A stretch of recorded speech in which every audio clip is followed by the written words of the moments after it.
starten. Also, ab jetzt sind wir live. Dann switchen wir auf Englisch.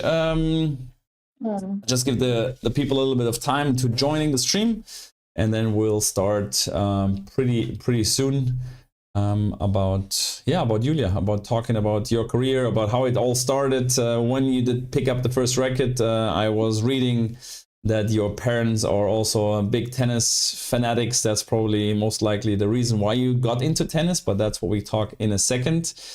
First of all, of course, I want to introduce Julia. Julia is a German tennis player born in June, right? 2008, so 15 years at the moment, turning 16 in a couple of months. And yeah, just lately, as you could see up there a little bit in the pictures that I prepared, yeah, played a quite decent first Grand Slam in Australia, joined the Australian Open Junior Tournament. In the singles, unfortunately lost in the first round, but in doubles found a good partner to team up, and yeah, made it through to the finals. We will hear definitely very interesting insights, because if you be in the juniors tournament, it always is in the second week of the Grand Slam. That means you're going to see all the guys and girls that are quarterfinals and better, and you share the facilities with them, and how close she might got to one of the big players and stars, and to whom she talked. We will talk about that in a second. So welcome, Julia.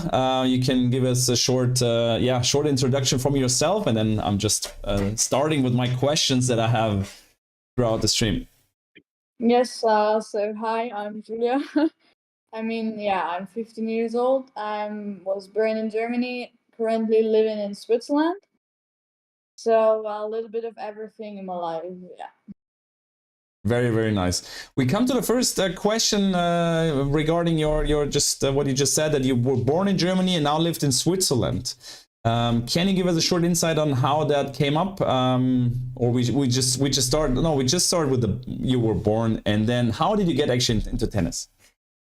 Yeah, my parents are both tennis coaches, so I was the full time like on the tennis sides and on the courts, like waiting till my mom and my dad are done with practice. And one day when I learned to walk and I was able to go a little bit, I just went to the courts and took the racket and tried to hit the ball on the other side. Yeah, that's how most of the kids of tennis coaches probably start tennis, of course, hanging out on the side, and then it's just a matter of time. Then you start picking up the balls on the court. That's the first thing, and the next thing is taking the racket, because of course you want to do what daddy and mommy does. How did it actually? So they were all your kind of childhood coaches, or your dad and your mom? Who was the main part? Was it your mom or your dad? Or both? That's a question. So I hope mom and dad are not watching. But it was more mom than dad. Okay. Mom had more time. Dad was like doing with the other kids in the club. So mom had a little bit more time. Yeah. Nice. Okay, so she took a little bit more care about you. That's nice to hear. And then when did it turn? When did it turn all the situation that? So they were the coaches in your hometown, or were okay? So yeah.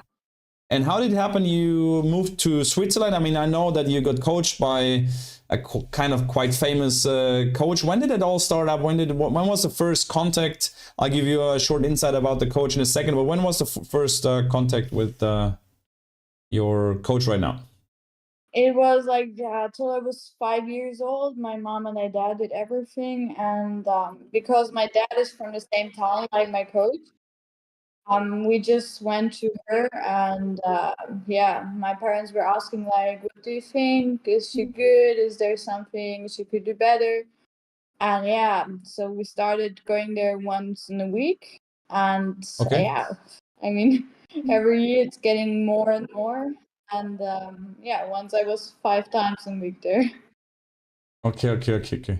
So just to give a short insight to the audience here, you were talking about Mrs. Molitor, Melanie, right? This is the coach that you working right now with. She's the mother of Martina Hingis, if I'm not informed wrongly. So she was actually a player herself. Then she moved to Czech Republic to play actually some league matches, and then she got to know her husband. They married. They got a baby, and the baby was Martina Hingis.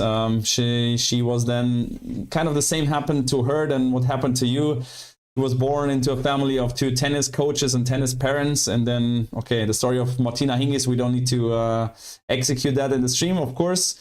And after Martina left the tennis stage. The next tennis upcoming star was Belinda Bencic, that she was coaching for quite a while. One of the first girls that really had that open stance on forehands, on backhands, that she kind of brought into the game. This is probably your daily work back in Switzerland, which is quite interesting because, of course, most of the coaches, they start to teach everybody you have to have a close stance, put your left leg in front when you hit a forehand, and you have to hit as a right-hander, and you have to put your right leg in front as a backhand. But she has a different approach, and quite successful, I would say. And now you're the third in line. Does that put any pressure to you, or how do you deal with the situation, and that everyone compares you with them, or says, okay, you must fill in the gaps or the shoes of these 2 kind of big players already? No, I think it's a pleasure to work with her, and I think it's something different. Of course, a lot of people don't understand why I'm playing like that. But I think it's something special. It's something special that's like mine, and nobody can steal it from me. So it's something special, and I'm trying to do the best with it. And I know a lot of people don't understand that, but I trust in the process, and I trust in the open stance, how you said. And I think it's just something special. And of course, she put Martina to world #1, and she put Belinda to top 10. And some pressure. It's not really pressure. I think she just wants to, just put the best of me out of me. Yeah, that's great. I mean, that's very interesting. I know Belinda also from early ages because Antonia Lottner and Annika Beck, they were practicing in the academy where I used to work in Cologne. So I grew up when Annika was like 15, 16 and Lotti was like 13, 14. So kind of your age. I had the opportunity to see the daily work with them, also like practice with them and helped here and there. And Belinda Bencic was the same, I think the same age as Antonia Lottner. So they were battling each other quite often and played actually also a Grand Slam in the French Open. I think it was the semis.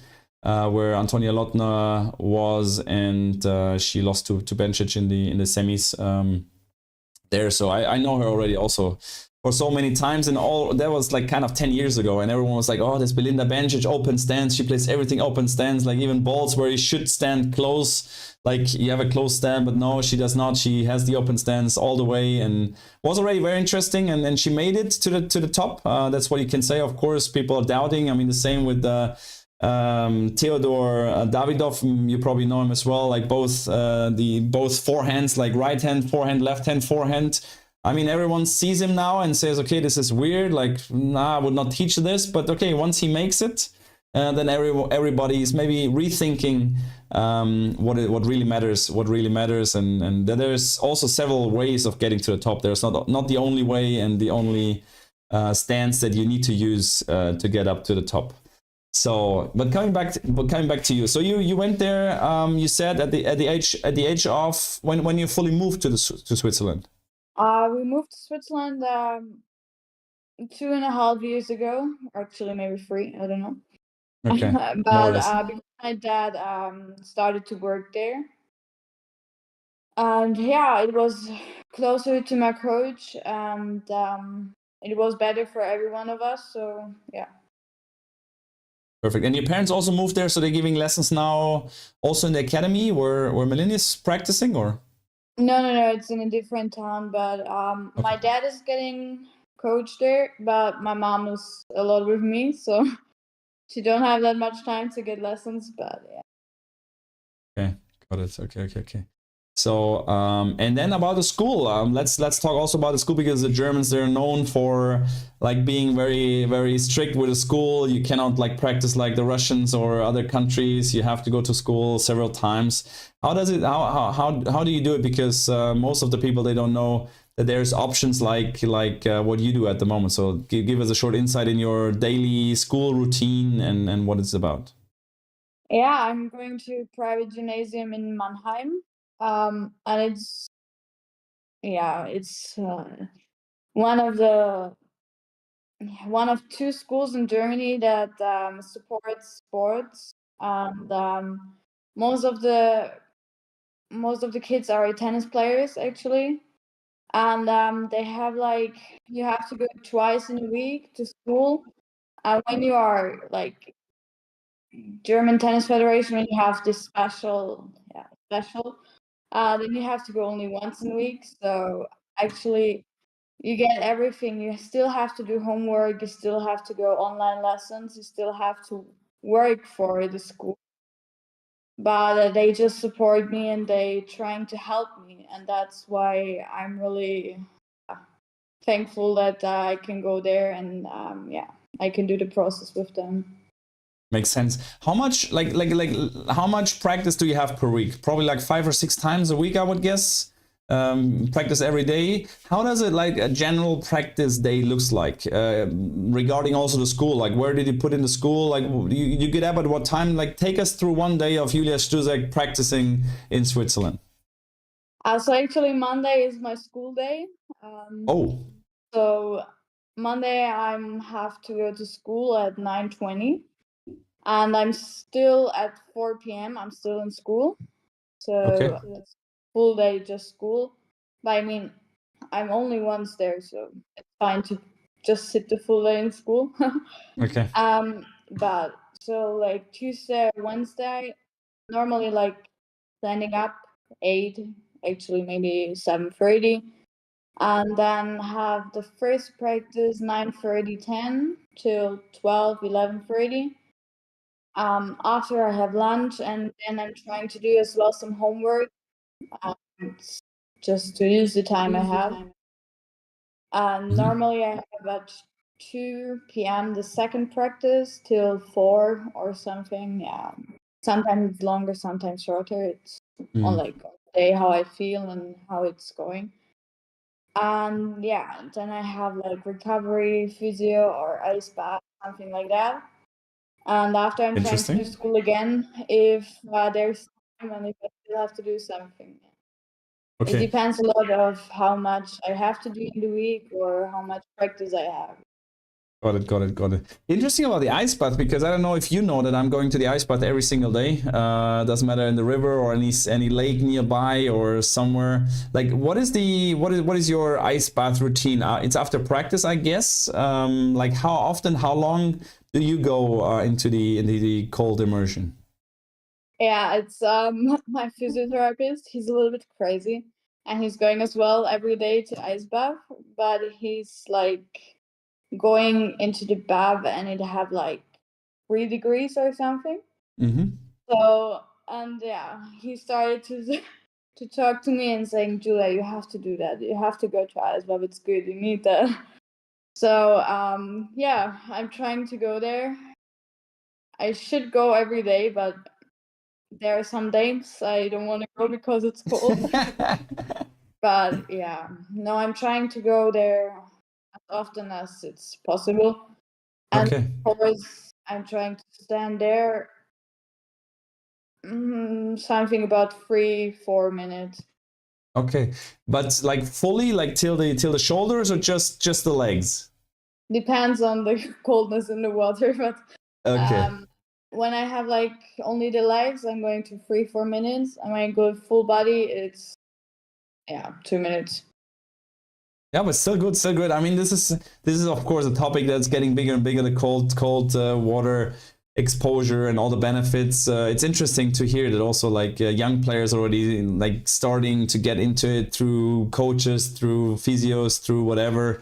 So I'm just curious on the topic as well, because in the pro players, they're also like, it's still not fully kind of like there's no proof 100% also for the juniors. I mean, of course there's a lot of benefits, but sometimes you need to be careful if you want to gain some muscles, for example. It's bad if you go to the ice bath, or if you do strength training and you want to build up muscles or you want to get more strength, then you should not do the ice bath right after. So you need to take care about certain topics and stuff. But yeah, great to hear that you're also into the ice bathing topic and enjoying the hate with the cold water, because for me it's the same. I still don't like it if I go to the water, but yeah, that's part of it. That's getting mentally tough, that's getting physically tough, and then you know that you can believe in yourself, and that you can do anything that you wanna achieve.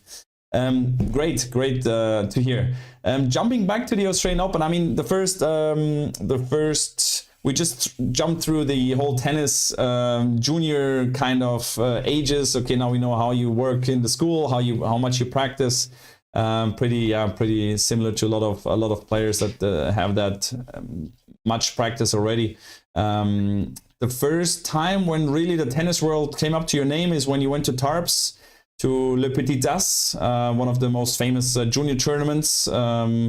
Or probably the most. Like Orange Bowl is probably very famous, but I think Tarps, Le Petit Das is just a little bit more prestigious, I would say, right now, because just everyone goes there. It's in Europe, because in Orange Bowl in the United States, I know that some players, they don't go there, but in Tarps, I think there's just everybody, and of course there's Nike and all the big bosses there watching closely who is doing a good job, and to just scout the next big players. And if you see the winner list of the last 10 years of Le Petit Das, you can see some players made it quite far in today's like tennis tournaments. So take us on a short insight on the tournament. How was it for you to get there? Give us something that we don't know about the tournament, because you won it at the end, and what happened after, regarding also the sponsors and people approaching you, and because most likely your life changed a little bit after that one, I guess.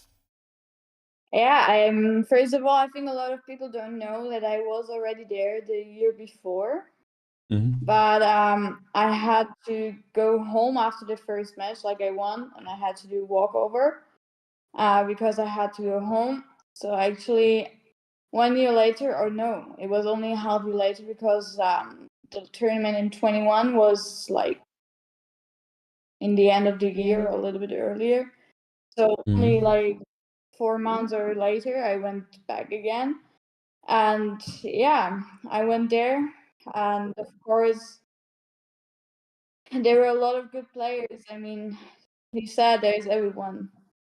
You can't choose, okay, with that one I want to play, because at the end you go to play with them, at least in the finals. So,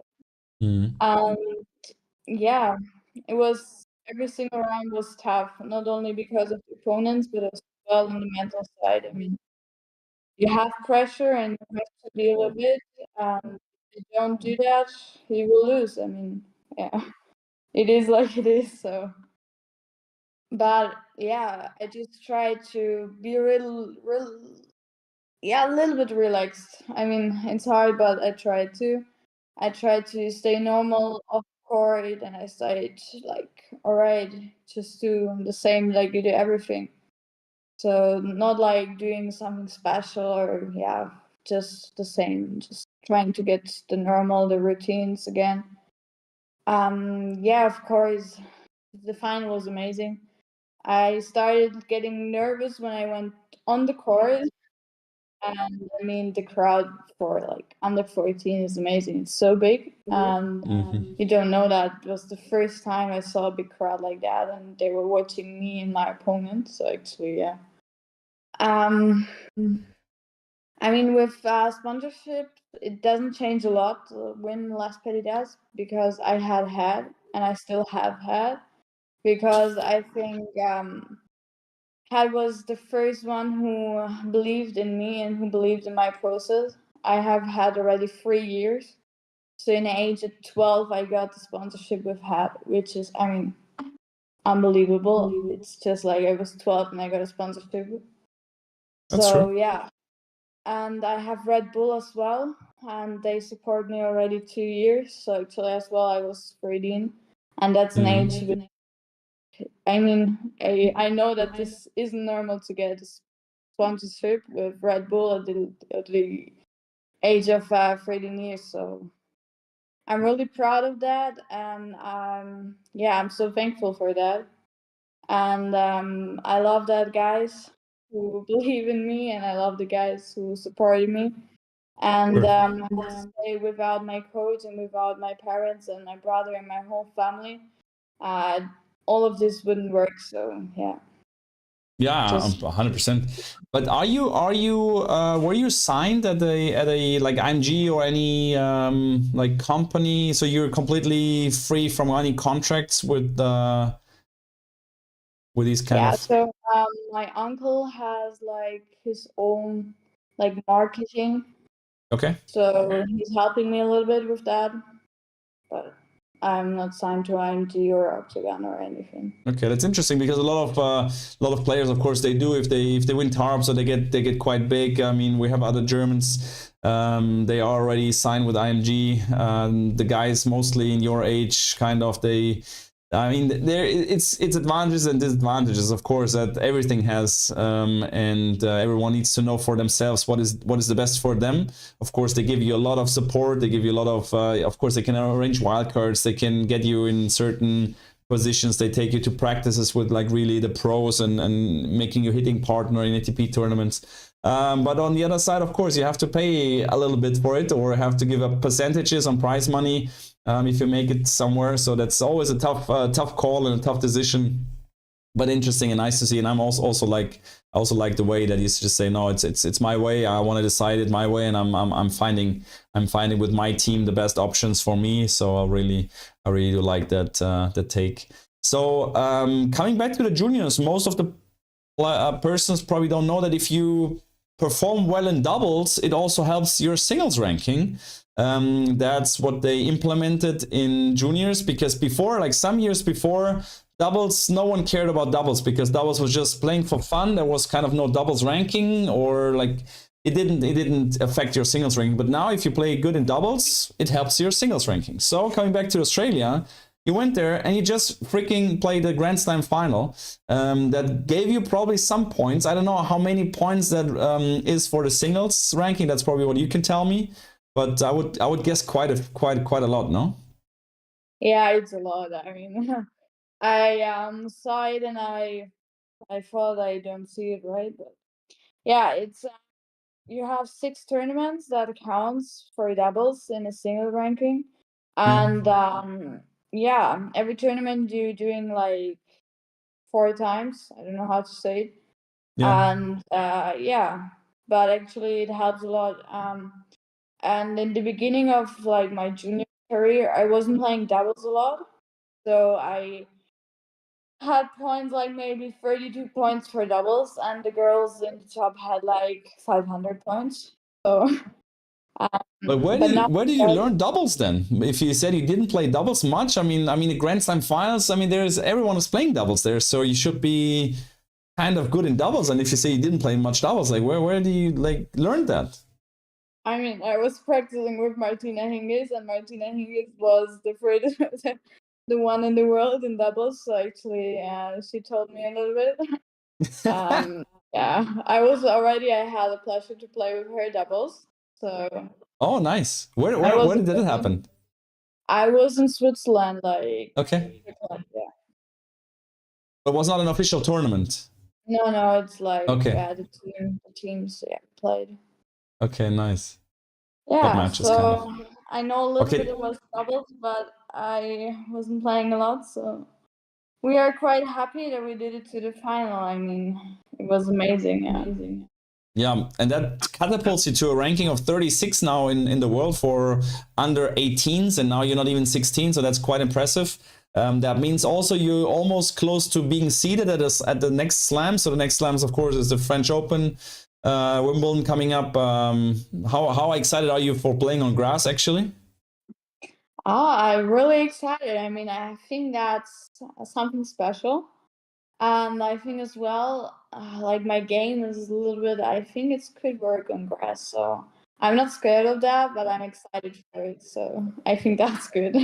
Yeah, that's great. I mean, as I said, like the first 32, of course, they're seeded in the slam draws. The juniors, I don't know if the juniors have the same draw in Wimbledon as well, but yeah, being seeded, of course, in the slam always helps. It's also with the bigger guys. But I'm really interested in the part that I started the stream with, is that you were in the second week. Of course, the juniors always start in the second week of the Grand Slam, the main draw weeks, kind of, and that means all the quarterfinals and the last 16 round guys are walking in the same changing rooms, same food area. So give us a short insights. How do you share the same changing rooms with Sabalenka and all these girls? Do you see them there, or do you have your separate juniors changing rooms at the Australian Open?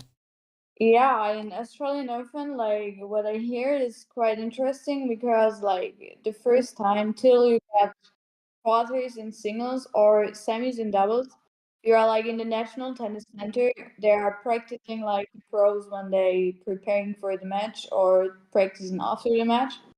And there we had our changing rooms, and sometimes the pros, like after they practice, they came to our changing room.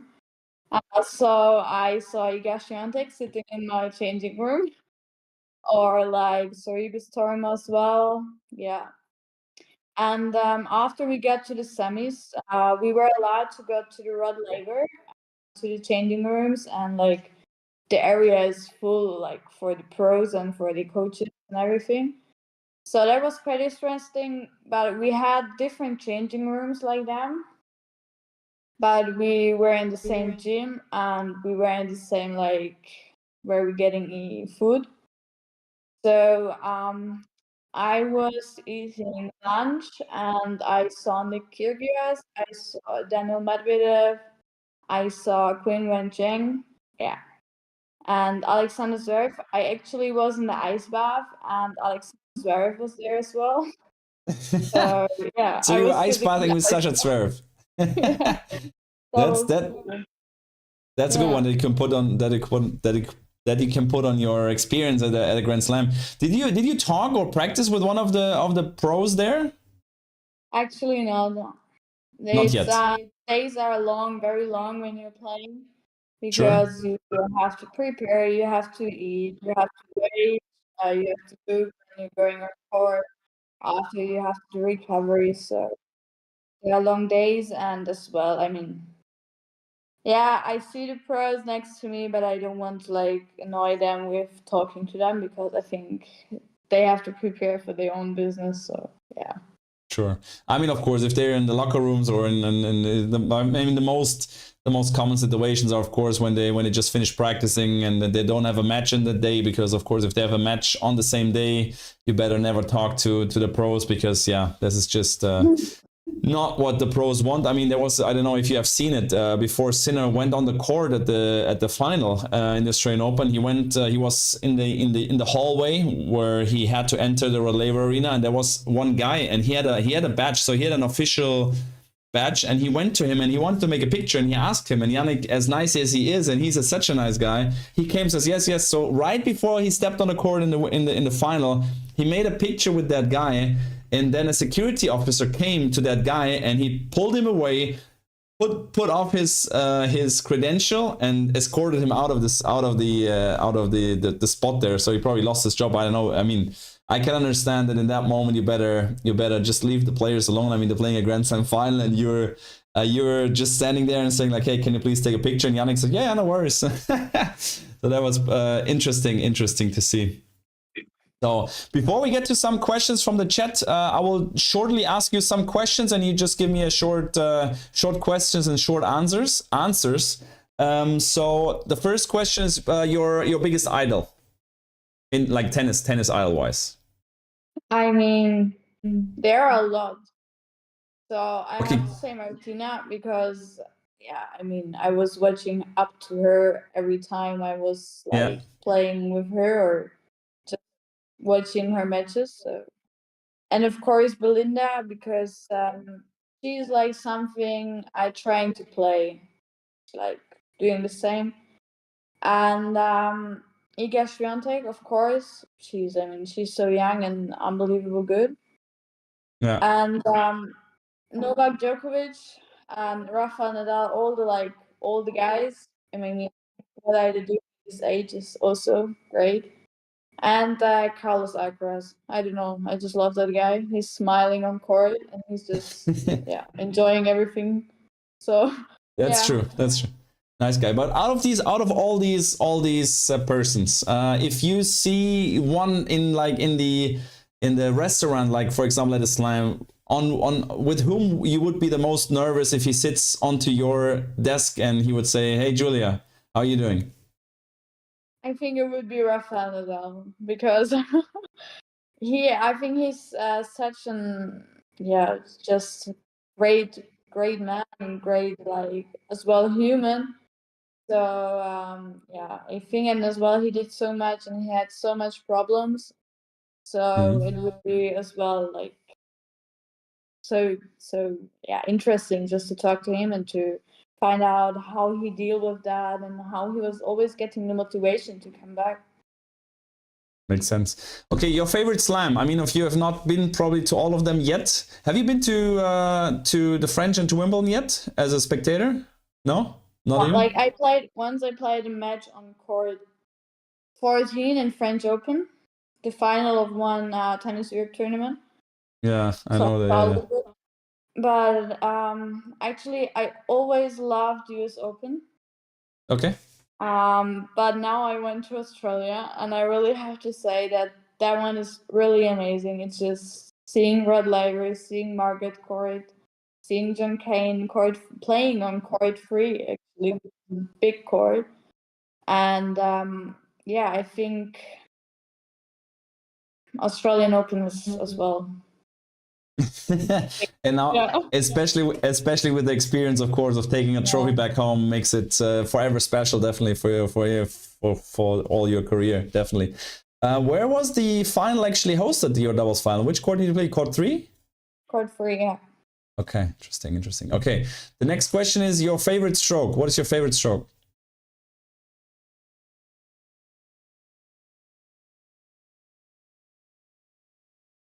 And the yeah. Everything. I mean, if they're all your favorites, so there's not a shot that you say, "Oh, this is my go-to shot. This is the one that I don't miss. I love this one." You just don't miss. It's a good answer as well, Julia. It's all right. It's a tough one. I mean, because we are players and we are playing a high level. I have to say that, and we can do everything. We can play everything. That's a problem. So actually, but I would say volleys. Yeah. Wow. So you prefer topspin volley or you prefer a normal volley? Normal volley. Really? Okay, interesting. Yeah. That's good. Then the next question is, what is your ritual before the match or during matches? Do you have any superstitious rituals that like Rafa has? And when you say, okay, yeah, there we go, I knew it. So tell me what is something that is very unique with you? Either before the match, at the preparation, or during the match, or after the match, both is fine. Before the match, after the match, it's a little bit the same. Dinner, I'm always eating the same when it's possible. So during the tournament, I'm crazy, but yeah. So before the tournament, you go eat dinner somewhere. Let's say you go to an Indian place, okay? And then let's say I'm like on the tournament. I don't know, maybe like now I'm going to Munich, so I'm going there, and one day before match, I'm going to, I don't know, the Italian, and I'm eating pizza. I don't know, something, and I win, and the next day I'm coming back and doing the same, and again and again. So eating exactly the same pizza. Yeah. And what if the pizza was not good the day, but you still won the match? You don't care, you still eat it, like you say, it didn't taste that well, but I need to stick to it. The problem is, it's always good.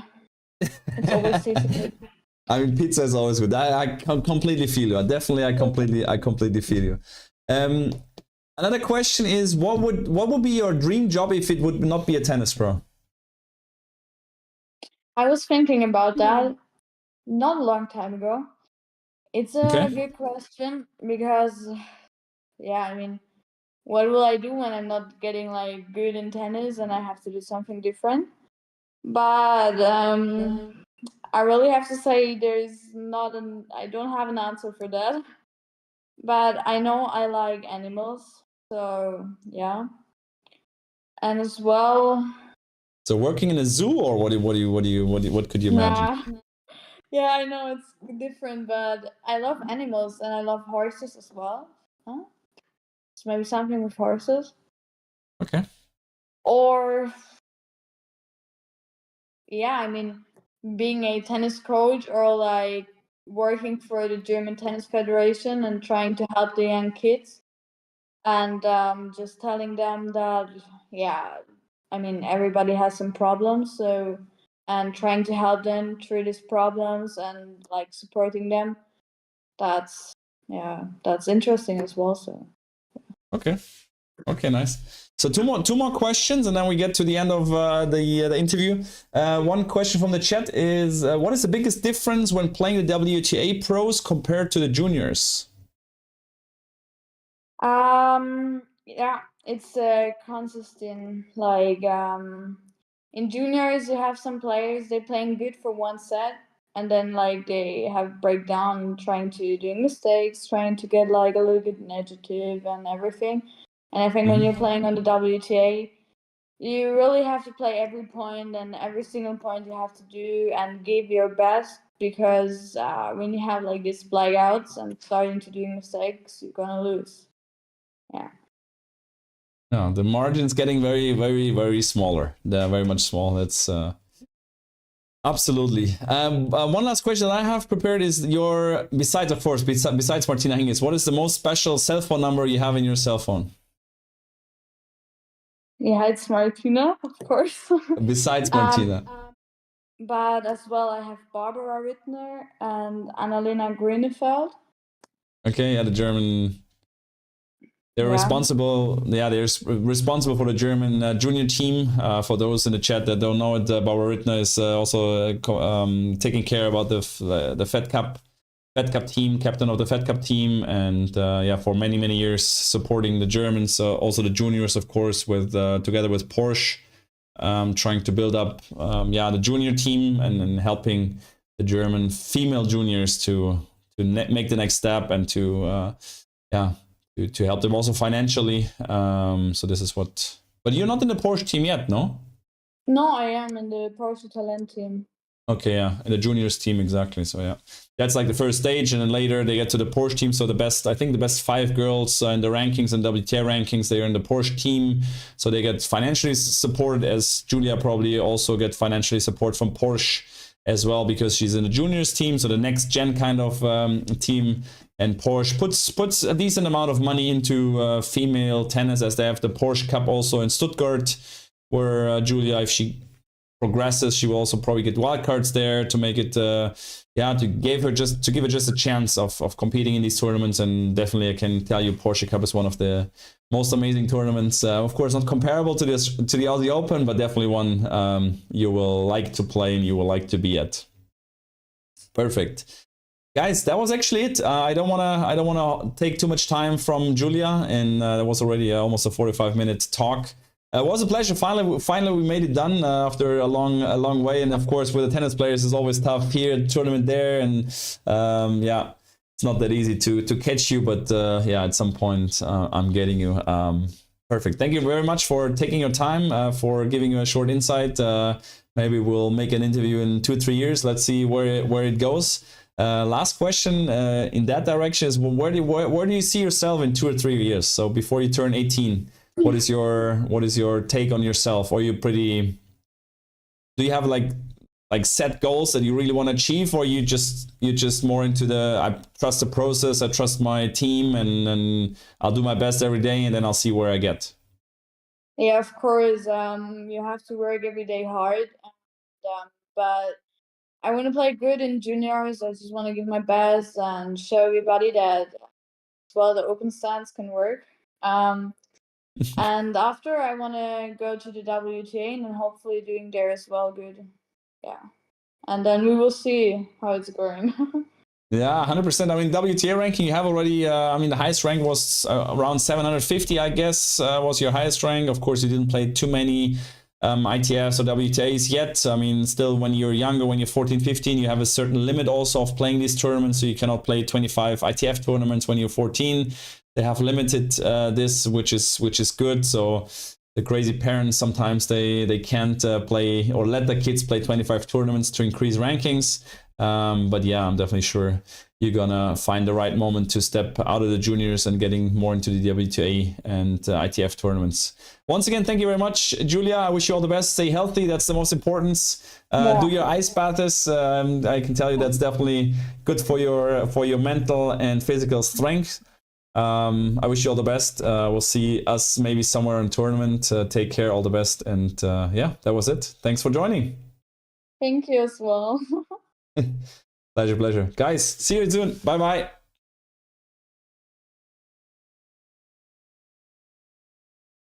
Okay.